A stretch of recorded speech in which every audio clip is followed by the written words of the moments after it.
जय भीम, जय भारत, जय संविधान। मैं बहुजन दस्तक से गौतम रत्ना। और आज एक हम आपको दिखा रहे हैं एक शर्मनाक घटना। ये राजेश कुमार जी हैं, राजेश नाम है इनका। ये आए हैं, पटेर थाना है कोई, और पटेरा, ये दामोह जिला है मध्य प्रदेश के अंदर। और देखिए, इन्होंने एक बहुत अच्छा काम किया। एक लेडी जो इनके साथ बैठी हैं, जो इनका फैमिली आप देख रहे हैं, इनका एक छोटा बच्चा भी है। उनका हस्बैंड उनको शराब पी करके मारता था, पीटता था, उनके ऊपर अत्याचार करता था। तो ये जो महिलाएं, इन्होंने अपने पति से, जब ये बहुत ज़्यादा तंग आ गई तो इन्होंने उससे डाइवर्स ले लिया, सेपरेशन में चले गए, अलग हो गए उनसे। अलग हो गई तो ये कहीं काम करती थी और ये राजेश भी वहीं कहीं काम करते थे। इनकी दोनों की मुलाकात हो गई। मुलाकात होने के बाद में इनमें कुछ नज़दीकियाँ बढ़ी। और जो महिला ने बताई कि मैं इस तरह से मेरे ऊपर मेरा पति रोज़ाना शराब पी के मारता है, अत्याचार करता है, तो इन दोनों के बीच में और थोड़ा ये क्लोज चले गए। उसके बाद इन दोनों ने शादी कर लिया। और दूसरी बात कि दोनों ही शेड्यूल कास्ट समाज से बिलोंग करते हैं। और एक विधवा को ये आदमी ने ज़िंदगी देने का काम किया, क्योंकि वहाँ उसके साथ अत्याचार हो रहा था। तो इन्होंने कहा भाई कि ठीक है, हम तुमको अपना लेते हैं, शादी कर लिया। और ये बाकायदा शादी पूरा लीगल प्रोसेस के साथ है, कोर्ट से लेकर के, मंदिर से लेकर के, जो जो रीति रस्म रिवाज हैं वो इन्होंने फॉलो किए हैं। उस शादी में ये दोनों के हस्बैंड वाइफ और ये दोनों के परिवार भी शामिल रहे हैं। अब ये घटना ये है कि इनको गांव के लोगों ने, क्योंकि इनकी शेड्यूल कास्ट में भी जाति दोनों की अलग अलग है, इसी बात का दंश से जातिवादी जो आतंक है और जातिवादी जो पूरे देश के अंदर जो एक सिस्टम है उसको झेल रहे हैं। इनके घर में, इनका कहना है, इनके घर में आग लगा दी गई। ये पुलिस के पास गए तो पुलिस ने एनसीआर काटा हुआ है, अभी तक एफआईआर नहीं की है इनकी। और ये इनके गांव में घर में आग लगा दी। गांव में इनके परिवार को परेशान किया जा रहा है और इनको गांव में रहने नहीं दिया जा रहा है। और ये बेचारे अपनी वाइफ को लेकर के आज हमारे स्टूडियो में आए हैं और यहाँ दिल्ली में ही कहीं रह रहे हैं। तो बाकी घटना की जो इनके साथ घटना हुआ वो ज़्यादा अच्छे से ये आपको बताएंगे। राजेश जी, ये आपके साथ कब से हुआ, कैसे हुआ, क्यों हो रहा है आपके साथ? सर, हमारे साथ 18 तारीख को हम पटेरा थाने गए थे। तो वहाँ पे हमने पंचायत जो होती है जुड़वाई थी। तो सब लोगों ने बोला था कोई बात नहीं अगर कर लिया है, लेकिन जो हमारे गांव के समाज के लोग हैं वो कह रहे कि तुमको यहाँ रहने नहीं मिलेगा, ये दूसरी कास्ट से है, इसको छोड़ दो तब तुमको रहने मिलेगा, और ये अंतर्जातीय है, ठीक है, और अगर यह रहेगी तो तुमको जान से मार देंगे, ये जमादार नहीं है। इसको उल्टा सीधा गाली देते हैं, कहते भंगन है, तुम चमार हो, यहाँ नहीं रहोगे, अछूत हो गए हो तुम। कह रहे हो अगर यहाँ रहोगे तो तुम्हारे बाप बाप समाज में नहीं रहेंगे, सबको बेघर कर देंगे। और हमारे घर में आग लगा दी। और हम पुलिस के पास गए थे कंप्लेन लिखवाने को, तो उन्होंने हमारी कंप्लेन नहीं लिखी है। बोले तुम एसपी के पास जाओ, कलेक्टर के पास जाओ, वो तुम्हारी कंप्लेन लिखेंगे। कह रहे हैं मुख्यमंत्री लिखेगा तुम्हारी कंप्लेन, हम नहीं लिखेंगे। तो ऐसे हमको बोला है। फिर हमारे ऊपर झूठा केस भी कर दिया उन लोगों ने, और केस अभी किया है। और 2 महीने पहले हम इसकी कंप्लेन लेके पुलिस थाने गए थे, पटेरा थाने गए थे। तो वहाँ के जो पटेरा थाने के इंचार्ज हैं बड़े, उनने कही थी तुम दम हो जाओ, हम तुम्हारा कुछ नहीं कर सकते हैं। तो फिर उन्होंने वहाँ हम दमोह गए। दमोह से फिर कलेक्टर साहब ने कही कि तुम वहाँ पे एसडीएम साहब के पास जाओ। तो हम एसडीएम साहब के पास गए। तो उन्होंने कही थी अगर तुम छुआछूत करोगे तो जेल जाओगे। फिर ये हम रास्ते में 19 तारीख को पेशी करके आ रहे थे एसडीएम के वहाँ से। रास्ते में हमारे साथ इनने हमारी पत्नी के साथ छेड़खानी करी। सुम्मी, संतू, भरत, दीपक, ये 4 लोग थे। इनने हमारे साथ छेड़खानी, हमारी पत्नी को छेड़ा और हमको छेड़ा। तो हम रास्ते में हम भाग गए। हमारा भाई हरिदास था, उसने वीडियो बनाया था और ये हमारे पास रिकॉर्ड भी हैं सारे। इन लोगों ने हमारे साथ ऐसा किया है और बोल रहे हैं गांव से भाग जाओ। और हम फिर पुलिस थाने फिर गए, हमारी कच्ची कंप्लेन वहाँ फिर लिखी गई, हमारी एफआईआर नहीं लिखी गई। और हमको वहाँ से फिर गाँव, रोइए मत, घटना को बताइए, हम पूरी कोशिश करेंगे आपको न्याय दिला पाएं। वहाँ से फिर हम गांव से फिर हम चले आए, फिर हम पुलिस के पास आए कि सर हमारे साथ ऐसे ऐसे हमारे घर में आग लगा दी, लेकिन हमारी कंप्लेन नहीं लिखी गई है। उनने फिर झूठा कंप्लेन उनके हमारे ऊपर बना दी, बोला है कि लेडीज़ को मारा है, लेकिन हमने नहीं मारा। उन्हीं के देवर ने हमारे गेट पे पटका है और उठा के गाड़ी पे बिठा के हमारी कंप्लेन झूठी करा दी।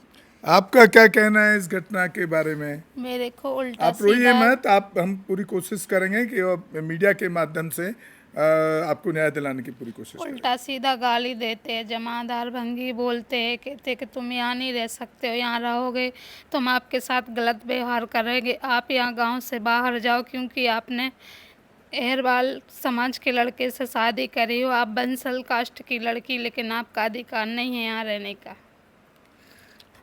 ठीक है, देखिए आप राजेश भाई, राजेश जी आप रोइए मत, दोनों रोने से कुछ नहीं होगा, आपको लड़ना पड़ेगा क्योंकि यहाँ पर जो कुरीतियाँ हैं, जो जातिवादी सिस्टम है, उससे आप लड़ने के लिए हिम्मत बांधिए और उसमें हम आपके साथ हैं और समाज का सहयोग भी आपको मिलेगा, इससे ऐसी लड़े, मैं उम्मीद करता हूँ। पुलिस के पास जाके देखिए मेरा जब ये मेरे पास आए हैं, इनको 4-5 दिन हो गया बात करते हुए, क्योंकि थोड़ा सा भाषा का और बहुत ज़्यादा पढ़े लिखे नहीं है तो मैं इनकी बहुत सारी बात को समझ नहीं पा रहा था। इन्होंने कुछ अपने वीडियोस भी बना के भेजे तो उसमें भी कुछ बहुत हमको समझ नहीं आया, तो मैंने इनसे रिक्वेस्ट किया कि आप दिल्ली आ जाइए मेरे स्टूडियो, अगर आपको यहाँ रुकना भी पड़ेगा तो यहाँ पर रुकने के लिए हमारे पास इंतजाम है, आपके परिवार के लिए पूरी मदद करेंगे। इनके आने के बाद वहाँ के एसएचओ का नंबर हमने किसी सोर्सेज से, रास्ते से एसएचओ का नंबर वहाँ से मिला, हमें तलाश किया हमने, वो कोई मिश्रा करके वहाँ एसएचओ हैं, आज उनसे बात हुई है और उन्होंने कहा भी है कि सर कुरीतियाँ हैं गांव में, तो थोड़ा सा गांव के सामाजिक माहौल से इनको थोड़ा सा हमने कोशिश की, गांव वाले लोगों को कोशिश की समझाने की, तो थोड़ा सा उन लोगों को कोशिश तो कर रहे हैं समझाने के लिए, लेकिन मैं समझ सकता हूँ इनके दर्द को भी और इस जातिवादी सिस्टम को भी कि इसमें लड़ने में बहुत कठिनाइयाँ झेलनी पड़ती हैं और इन्होंने एक अच्छा काम किया है। और एसएचओ जो वहाँ के एसओ हैं मिश्रा पटेरा थाने के, उन्होंने आश्वासन दिया है हमें और ये कहा भी है उन्होंने कि आप इनको दोबारा भेजिए, मैं दोबारा एक बार इनके गांव जा कर के जो वहाँ समाज के जो इस तरह के लोग हैं जो इनको परेशान कर रहे हैं, मैं पूरी कोशिश करूँगा कि हम इनको कुछ सहयोग कर पाएँ कानून के दायरे में और एक सामाजिक स्वभाव सद्भाव बनाने के साथ साथ हम इनको भी मदद कर पाएँ और गाँव के लोगों को समझा पाएँ, ऐसा उन्होंने आश्वासन दिया है। तो ये अभी देखना होगा, बात हो गई है, आप एक बार वहाँ जा कर के दोबारा से एसओ को मिलिए, अगर नहीं वो सुनता है तो आप फिर आपके पास 2 रास्ते और भी हैं, एसएसपी के पास जाइए और एसएसपी के पास से भी अगर आपको नहीं सुना जाता डीएम के पास जाइए और डीएम के पास नहीं जाता तो मैं एक तीसरा रास्ता और बता रहा हूँ आपको, आप SC ST कमीशन जो दिल्ली में है वहाँ पर अपनी कंप्लेंट कीजिए कि इस तरीके से हमारे को गांव में जातिवादी अत्याचार हो रहा है, हमको जान का खतरा भी है और हम छुप छुप करके बाहर आ करके रह रहे हैं।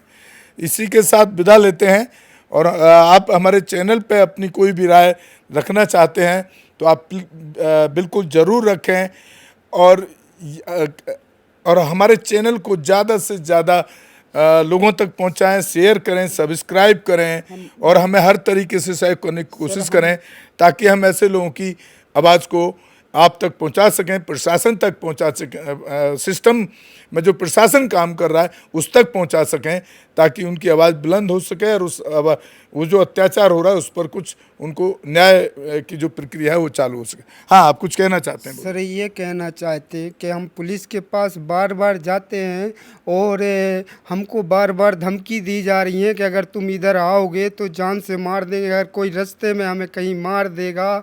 देखो हम पेशी पे हमको जाना पड़ता है, जो तारीख हमें दी है हम वो हर तारीख पे जाते हैं। अगर कोई हमें रास्ते में लोग प्लान बना रहे हैं, वहाँ से हमारे पास फ़ोन आ रहे हैं कि तुम्हारे लिए ऐसे ऐसे प्लान बना रहे हैं लोग के, रास्ते में अगर कहीं मिलेगा तो जान से मार देंगे। अगर नहीं, अभी ठीक है, अभी ठीक है, वो एसएचओ ने आश्वासन दिया है और बहुत सारे रास्ते हैं, एक ही बात को आप बार बार रिपीट ना करें और रोने की ज़रूरत नहीं है, रोने से कुछ नहीं होगा, आपको उस सिस्टम से लड़ना पड़ेगा।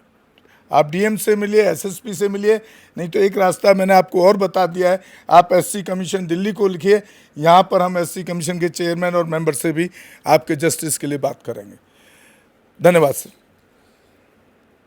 हमारे चैनल बहुजन दस्तक को लाइक, शेयर, सब्सक्राइब देखना मत भूलिएगा। जय भीम, जय भारत, जय संविधान, नमो बुद्धाय। धन्यवाद। चैनल आर्थिक समस्या से गुजर रहा है। अगर आप बहुजन समाज में बाबा साहेब आम्बेडकर और तथागत बुद्ध की विचारधारा को अधिक से अधिक लोगों तक पहुंचाना चाहते हैं तो हमें आर्थिक सहयोग प्रदान करें, ताकि हम अपने चैनल के माध्यम से देश विदेश में समता, बंधुता, एकता और संवैधानिक अधिकारों को ज्यादा से ज्यादा लोगों तक पहुंचा सकें। आप अपनी सहायता राशि नीचे लिखे खाते में जमा करा सकते हैं। खाता धारक गौतम रत्ना, खाता संख्या 3169576865 IFSC कोड SBIN 0060336, बैंक भारतीय स्टेट बैंक। आप हमारे बैंक खाते का विवरण स्क्रीन पर भी देख सकते हैं। रोको मत, हमें टोको मत, हमें आगे बढ़ते जाना है। जय भीम का नारा लगाना है, जय भीम का नारा लगाना है। जय भीम, जय भीम। मैं गौतम रत्ना आपका बहुजन फिल्म प्रोडक्शन में स्वागत करता हूं और आप हमारे प्रोडक्शन हाउस के अंदर अपना कैरियर बना सकते हैं as a film director, as a producer and actor and actress and editor and cinematographer also. अगर आपको फिल्म से रिलेटेड कुछ भी प्रोजेक्ट आपको बनवाना है तो हमारे पास में पूरा सेटअप है, जिसमें फिल्म कैमरा है, शूटिंग लाइट्स है और एडिटिंग है। सारा A to Z एक ही जगह पर आपको हमारे यहाँ पर मिल जाएगा। तो दोस्तों आप हमें कांटेक्ट कर सकते हैं हमारे नंबर्स पर 9810085714 और 8510005714। हमारे वेबसाइट पे विजिट कर सकते हैं www.filmserviceindia.com और हमें मेल भी कर सकते हैं gautamfilmsproduction@gmail.com पर। धन्यवाद।